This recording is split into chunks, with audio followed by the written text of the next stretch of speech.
नमस्कार, आप देख रहे हैं जनता टीवी और मैं हूं आपके साथ मनीषा सिंह। और अब बात होगी देवभूमि की। कर्नाटक विधानसभा चुनाव परिणामों के बाद उत्तराखंड में भी बीजेपी अलर्ट मोड पर आ गई है और देहरादून में 2 दिवसीय प्रदेश कार्यकारिणी की बैठक भी हो रही है।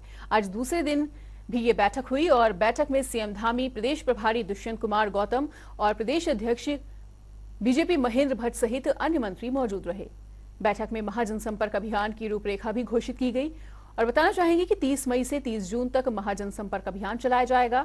और इस मौके पर मुख्यमंत्री पुष्कर सिंह धामी ने कहा कि केंद्र सरकार के 9 साल का कार्यकाल पूरा होने जा रहा है, जिसको लेकर महाजनसंपर्क अभियान की शुरुआत की गई है।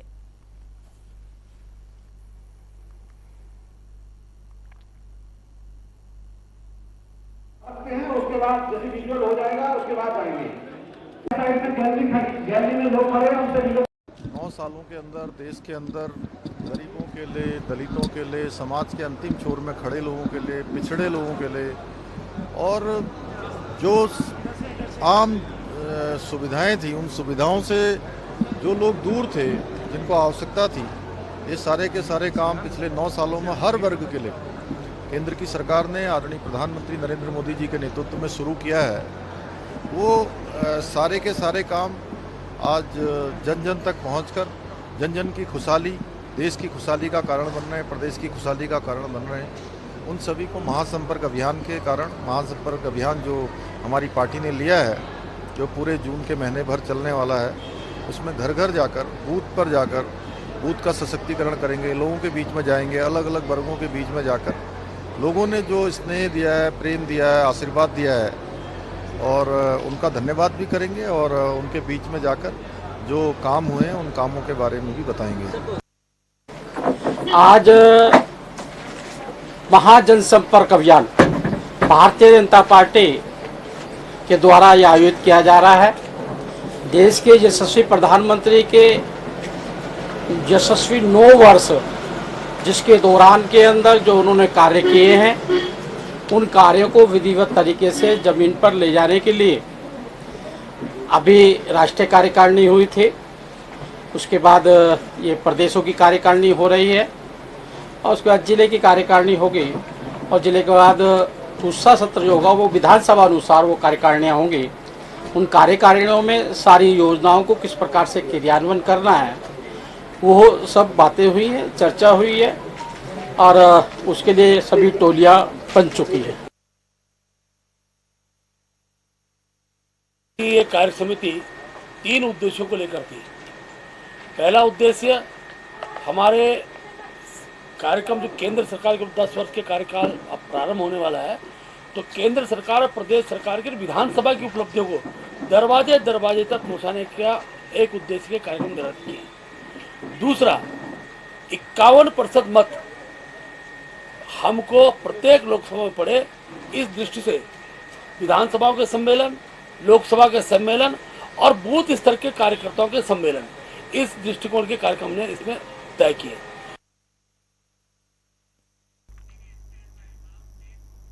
उत्तराखंड के मुख्यमंत्री पुष्कर सिंह धामी ने जिम कॉर्बेट पार्क से लाई गई बाघिन को राजाजी राष्ट्रीय उद्यान के मोतीचूर रेंज में छोड़ा है और इस दौरान सीएम धामी के साथ केंद्रीय वन मंत्री भूपेंद्र यादव भी मौजूद रहे।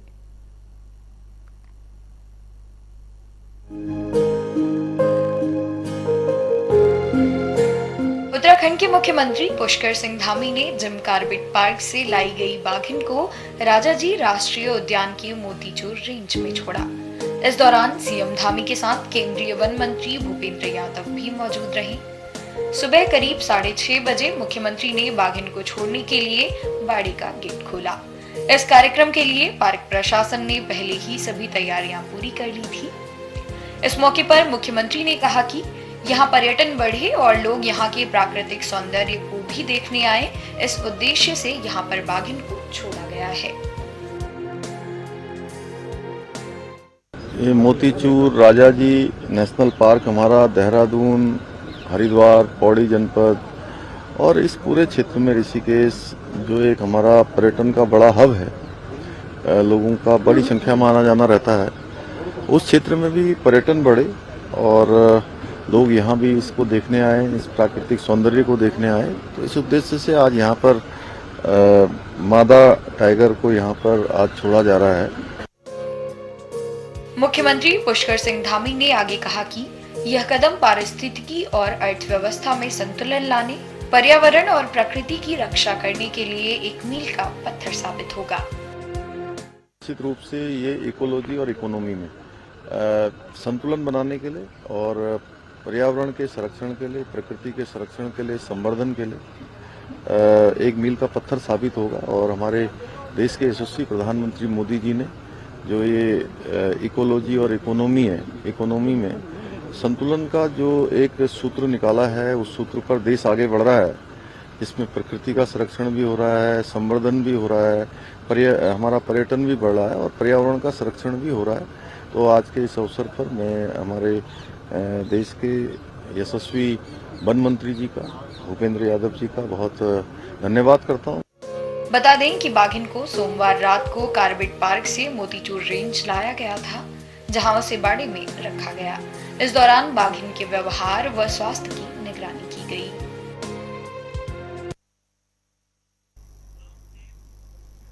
भाजपा मुख्यालय देहरादून में देर शाम पार्टी के प्रदेश अध्यक्ष महेंद्र भट्ट की अध्यक्षता में प्रदेश कार्य समिति की बैठक हुई और बैठक में महाजनसंपर्क अभियान के कार्यक्रमों की समीक्षा करते हुए तारीखों को मंजूरी दी गई है। पार्टी ने संबंधित कार्यक्रमों को लेकर संयोजक भी नामित कर दिए हैं और भाजपा ने चुनाव की तैयारियों के क्रम में कार्यकर्ताओं को जून से जमीनी स्तर पर काम शुरू करने के निर्देश दिए हैं।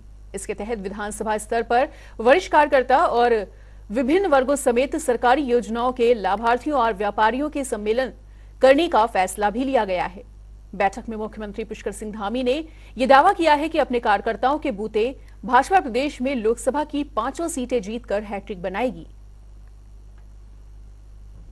की दृष्टि से हमारी पदाधिकारी बैठक थी और लक्ष्य एक ही रखा कि उत्तराखंड के अंदर 51% वोट, चाहे वो नगर पालिका चुनाव हो, चाहे हमारे लोकसभा के चुनाव हो, चाहे बागेश्वर का उपचुनाव हो, भारतीय जनता पार्टी 51% वोट मत कैसे प्राप्त कर सकती है, उस दृष्टिकोण के कार्यक्रम की रचना हमने की है। जनता पार्टी की केंद्र की सरकार माननीय प्रधानमंत्री मोदी जी के नेतृत्व में चलने वाली सरकार ने 9 सालों का कालखंड पूरा किया है और इस 9 साल के कालखंड में अभूतपूर्व निर्णय लिए गए हैं। ऐसे निर्णय लिए गए हैं जो आम जनता को, सामान्य जनता को, गरीबों को, पिछड़ों को और जो समाज के अंतिम छोर में लोग रहते थे, उन सबको जिन योजनाओं की आवश्यकता थी, जिन नीतियों की आवश्यकता थी, जिन कार्यक्रमों की आवश्यकता थी, वो सारे कार्यक्रम इन 9 सालों में देश की जनता को आदरणीय प्रधानमंत्री मोदी जी के कालखंड में समर्पित किया गया है। वहीं हल्द्वानी में प्रशिक्षण और सेवा योजन निदेशालय में आज निदेशक हरबीर सिंह ने तमाम अधिकारियों के साथ बैठक की है, जिसके बाद निदेशक हरबीर सिंह ने बताया कि मुख्यमंत्री के जरिए ये स्पष्ट निर्देश दिया गया है कि प्रशिक्षण एवं सेवा योजन निदेशालय में बच्चों के पंजीकरण और रोजगार मिलने तक के सारे रिकॉर्ड्स देखे जाएं। देहरादून में जल्द ही एक रोजगार मेला भी आयोजित होने वाला है, जिसमें मुख्यमंत्री, केंद्रीय मंत्री और राज्य के विभागीय मंत्री मौजूद रहेंगे।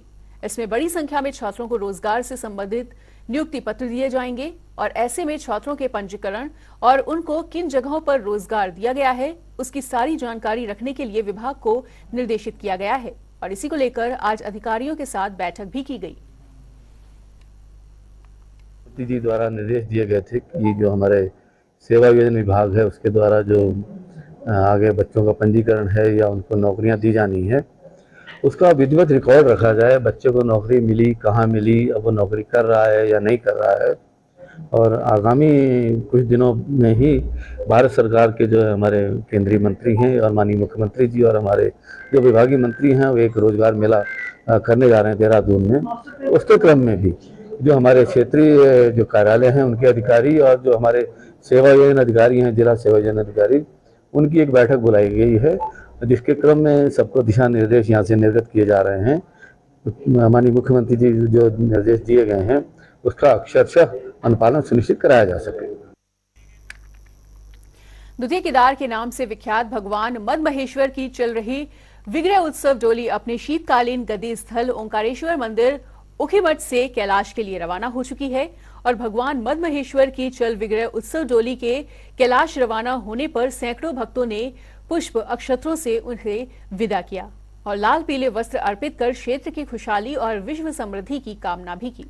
भगवान मद महेश्वर की चल विग्रह उत्सव डोली विभिन्न यात्रा पड़ावों पर श्रद्धालुओं का आशीर्वाद देते हुए आज रात्रि प्रवास के लिए राकेश्वरी मंदिर राशि पहुंचेगी और रविवार को अंतिम रात्रि प्रवास के लिए मदमहेश्वर यात्रा के आधार शिविर गोंडार गांव पहुंचेगी और 22 मई को भगवान मदमहेश्वर की चल विग्रह डोली के मदमहेश्वर धाम पहुंचने पर भगवान मदमहेश्वर के कपाट सैकड़ों भक्तों की मौजूदगी में वेद ऋचाओं के साथ ग्रीष्मकालीन के लिए खोल दिए जाएंगे।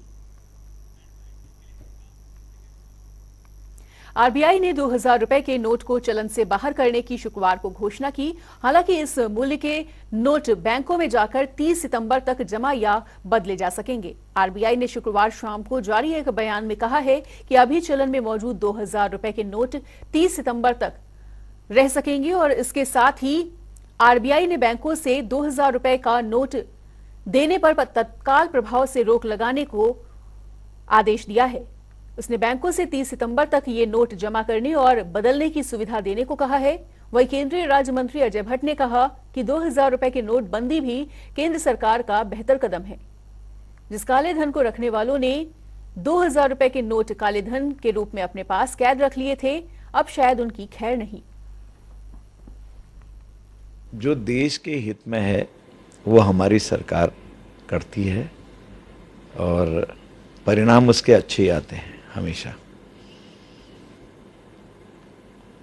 सर, क्या लगता है जो जमाखोरी और भ्रष्टाचार इस पर लगाम लगेगी इस बड़े कदम से? बहुत कुछ लगी है पहले भी और चिल्लाने वाले आज भी चिल्ला ही रहे हैं। कई लोगों के नोट सड़ गए, कई लोगों के नोट जमीन दोज हो गए, कई लोगों ने उस समय नदियों में बहा दिए। वो रिकॉर्डेड नहीं थे, कहीं रिकॉर्ड नहीं था उसका, तो कोई ऐसी बात तो हुई नहीं। लोगों ने सराहा। उसके बाद आपने देखा कि लोग कहते थे कि अगले इलेक्शन का नतीजा बड़ा ख़राब जाएगा। जो 2014 में हमारी सीटें आई उससे काफ़ी बढ़ के हमारी 2019 में आई और मैं आपको विश्वास के साथ कह सकता हूं कि 2024 में भारी बहुमत से मोदी जी देश के पुनः प्रधानमंत्री बनने जा रहे हैं।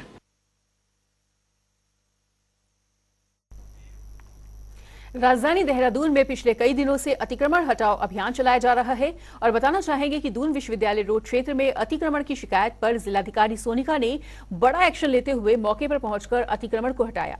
साथ ही 56,000 रुपए जुर्माने को भी वसूला और इसके अलावा नगर निगम पुलिस और आरटीओ की टीम ने 35 स्थानों से अतिक्रमण को हटवाया। नगर निगम ने 33 चालान करते हुए 29,500 रुपए का जुर्माना वसूला है, जबकि पुलिस टीम ने 4,000 और संभागीय परिवहन विभाग ने 21 चालान किए।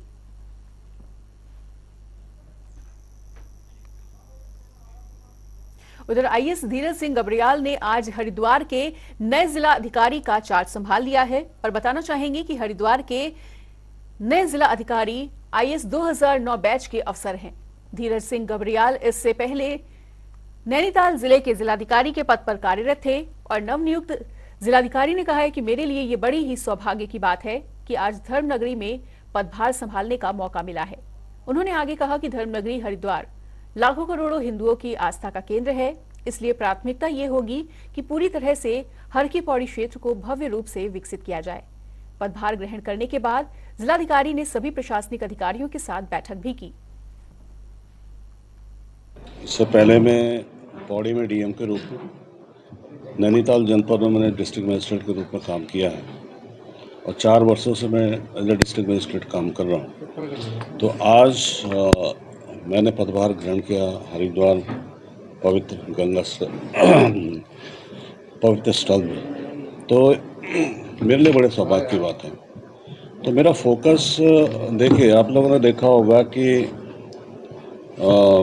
लगभग 1.2 बिलियन जो हिंदू हैं उनकी आस्था का केंद्र हमारा हर की पौड़ी या हरिद्वार।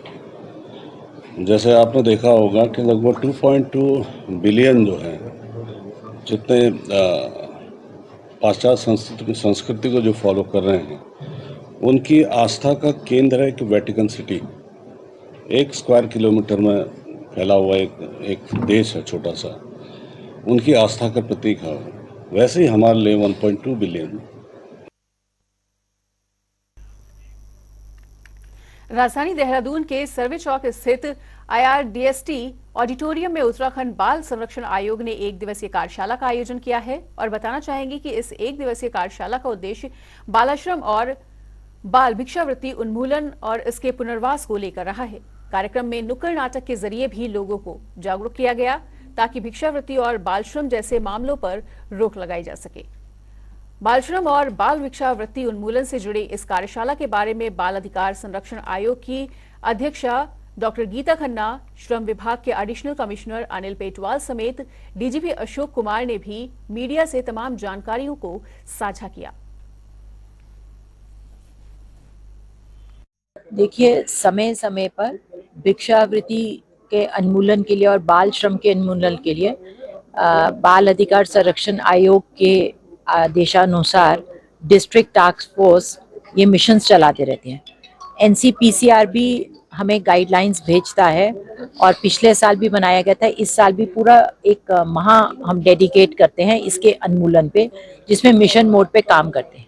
ये उत्तराखंड बाल अधिकार संरक्षण आयोग द्वारा एक बहुत अच्छी कार्यशाला आयोजित की गई है, जिसमें कि जितने भी हमारे फील्ड लेवल स्टाफ है उसको इसके प्रति सजग किया जा रहा है, समस्या के प्रति संवेदनशील बनाया जा रहा है और जिससे कि हम लोग अपने काम को और ज़्यादा इफेक्टिवली और प्रभावी ढंग से कर सकें।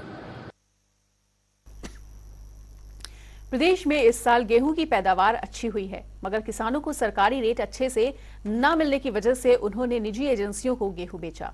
प्रदेश में वर्ष 2023-24 के लिए कुल 2 लाख मीट्रिक टन गेहूं खरीद का लक्ष्य रखा गया था, जिसमें से 50,000 मीट्रिक टन गढ़वाल मंडल का तो वहीं 1,50,000 कुमाऊं का निर्धारित किया गया था। गेहूं का न्यूनतम समर्थन मूल्य भी इस बार बढ़ाकर 2125 रुपए प्रति क्विंटल कर दिया गया है, मगर सरकार किसानों को आकर्षित करने में विफल रही और RFC कुमाऊं BS चलाल ने बताया है कि किसानों को प्राइवेट एजेंसियां इससे ज्यादा मूल्य दे रही हैं, जिसके चलते अभी तक कुमाऊं में मात्र 121 क्विंटल गेहूं खरीदा गया है। इसमें 101 क्विंटल RFC के कांटे भी में भी आया है और बाकी का 20 क्विंटल सहकारी समितियों ने खरीदा है। कुछ गेहूं सीड में चला गया है, जबकि छोटे गेहूं का रेट 2200 रुपए क्विंटल मिल रहा है। देखिए, ये रबी खरीद जो है 2023-24 का, इसमें गेहूं खरीद की जो टारगेट है हमारे टोटल उत्तराखंड का 2 लाख मीट्रिक टन था, जिसमें से 50,000 मीट्रिक टन गढ़वाल का और 1.5 लाख मीट्रिक टन यहाँ का कुमाऊं का था। गेहूं का जो रेट है, समर्थन मूल्य है, वो 2125 रुपये पर कुंटल है, लेकिन मार्केट में इसका रेट थोड़ा ज़्यादा है, इसलिए जो जितने भी किसान हैं वो बाज़ार भाव को देखते हुए वो जो प्राइवेट जो एजेंसियां जो ले रही हैं उनके पास गेहूं लेके चले जा रहे हैं, क्योंकि उनको एक्चुअली वहाँ से पैसा ज़्यादा मिल रहा है। अभी तक हमारे कुमाऊं में 121 कुंटल मात्र खरीदा गया है गेहूँ, जिसमें से 101 कुंटल RFC के कांटे में आया है और लगभग 20 कुंटल के आसपास 18 से 20 कुंटल के आसपास सहकारी समितियों ने खरीदा है। बाकी शेष अभी कोई खरीद नहीं हुई है। इसमें कुछ गेहूं सीड में चला जा रहा है, जिसमें सीड में अच्छी कीमत उनको मिल जा रही है, और जो कम कीमत वाली गेहूं है जिसके दाने छोटे हैं वो लगभग 2200 रुपये कुंटल के आसपास जा रहा है, 2200-2300 रुपये कुंटल। सर, मैं बात करी जाए पिछले बार की भांति इस बार कितना गेहूं आप लोग अभी तक खरीद चुके हैं और कितना गेहूं आने की भी और संभावना है? गेहूं अभी तक जैसे मैंने बताया 121 कुंटल मात्र अभी खरीदा गया है। आगे आने की संभावना मेरे को लगता नहीं कि आएगा। यदि प्राइवेट में कुछ रेट कम हो जाए तब जाके सरकारी कांटों में आ सकते हैं, क्योंकि इस समय जो रेट हमारा 2125 रुपये का जो रेट है वो भारत सरकार के द्वारा और उत्तराखंड सरकार के द्वारा जो MSP जारी किया गया है उसी पे हम लोग खरीद रहे हैं। रामनगर में वन विभाग के प्रति लोगों का रोष बढ़ता चला जा रहा है और दरअसल वन भूमि से अतिक्रमण हटाने के दायरे में कई मंदिर भी आ रहे हैं। इसके बाद लोग अब वन विभाग के खिलाफ एकजुट होने लगे हैं और यहाँ के सावलदे पूर्वी में वन दुर्गा देवी का मंदिर कार्बेट की जमीन पर है, जिसे हटाने से पहले कार्बेट प्रशासन ने नोटिस मंदिर में चस्पा किया हुआ है। इसे देखकर ग्रामीण आक्रोशित हो रहे हैं और इन ग्रामीणों ने रामनगर पहुंचकर कार्बेट कार्यालय के बाहर प्रदर्शन कर सभा की। इसमें उन्होंने कार्बेट प्रशासन को दो टूक चेतावनी देते हुए कहा है कि ये मंदिर कार्बेट के अस्तित्व में आने से पहले से बना हुआ है। यदि इन मंदिरों पर किसी भी प्रकार की कार्रवाई अतिक्रमण के नाम पर की गई तो ये ग्रामीण सबसे पहले कार्बेट के अधिकारियों का गांव में आना बंद करवा देंगे। हम लोग आज जो कॉर्पोरेट प्रशासन के द्वारा जो यहाँ पर जो धार्मिक स्थल हैं, चाहे वो मज़ार हैं चाहे मंदिर हैं, इनको तोड़ा जा रहा है। और जबकि वो मज़ार और मंदिर जब कॉर्पोरेट प्रशासन कॉर्पोरेट बना ही नहीं था, कॉर्पोरेट का निर्माण ही नहीं हुआ तो उससे पहले बने हुए हैं। और जो इस तरीके से जो कानून नियमों को ताक पर रखे हुए जो कॉर्पोरेट प्रशासन तोड़ रहा है उसके खिलाफ सारी जनता एकजुट है। और मंदिर हमारी परंपरा है और हमारे हिंदू धर्म में ये पहले से ही चला आया है। और अब जो है मैंने सुना हमारे मंदिरों को तोड़ा जा रहा है।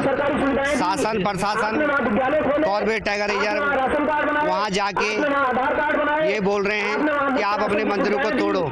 हम लोग यहाँ की देश की जनता अगर हमारे मंदिर ही टूट जाएंगे, हम देश की जनता कहाँ जाएंगे, गाँव वाले कहाँ जाएंगे। उत्तरकाशी के उच्च हिमालयी क्षेत्रों में हुई बेमौसमी बर्फबारी ग्लेशियरों के लिए वरदान साबित हो रही है। विशेषज्ञों की माने तो उच्च हिमालयी क्षेत्र जैसे मां गंगा का उद्गम स्थल गौमुख तपोवन में मई में हो रही बर्फबारी ग्लेशियरों के लिए बहुत ही ज्यादा लाभदायक है, क्योंकि ग्लेशियर मेल्टिंग इस वजह से बहुत कम होती है, संजीवनी का काम करती है। परसों 7 तारीख को हम लोग चिड़वासा गए, फिर 8 को हम लोग भोजवासा गए। भोजवासा में उस दिन 1-1.5 फीट बर्फ़ गिरी थी। और 9 तारीख को हम लोग गौमुख गए और गौमुख में हमने गंगा जी को पार करके, क्योंकि ट्रॉली अभी चालू नहीं थी क्योंकि यात्रा सीजन शुरू हो रहा है, और फिर हमने नदी पार की, गौमुख गए, दर्शन किए और जो वहाँ की स्थिति देखी ग्लेशियर की, तो ग्लेशियर इस बार बहुत अच्छा है, बहुत अच्छा है। मतलब पिघल नहीं रहा जैसे कि पहले पिघलता था, तो इस बार ठंडा है और बर्फ़ गिर रही है लगातार वहाँ पर। तो इस बार ग्लेशियर की स्थिति बहुत अच्छी लग रही है। और तपोवन में भी अभी बर्फ़ है, 1-1.5 फीट बर्फ़ है तपोवन में। ये जो स्नोफॉल अभी मई के महीने जो अभी चल रही है, ये हमारे उच्च हिमालय क्षेत्र के लिए बहुत संजीवनी का काम करेगी। और अमूमन जो है जो बर्फ़ है वो जनवरी और फरवरी में मैक्सिमम पड़ती है और मार्च अप्रैल में जो है ये थोड़ा कम हो जाती है। और इस बार जो मई में पड़ रही है तो उच्च हिमालय के लिए जो है ये बहुत अच्छा काम करेगी। और हमारे ग्लेशियर का नया ग्लेशियर बनेगा और उसकी लेयर जो है मोटी होगी, जिससे जो है गर्मी से वो पिघलेगा नहीं। और फिलहाल यहाँ पर रुकेंगे एक छोटे से ब्रेक के लिए।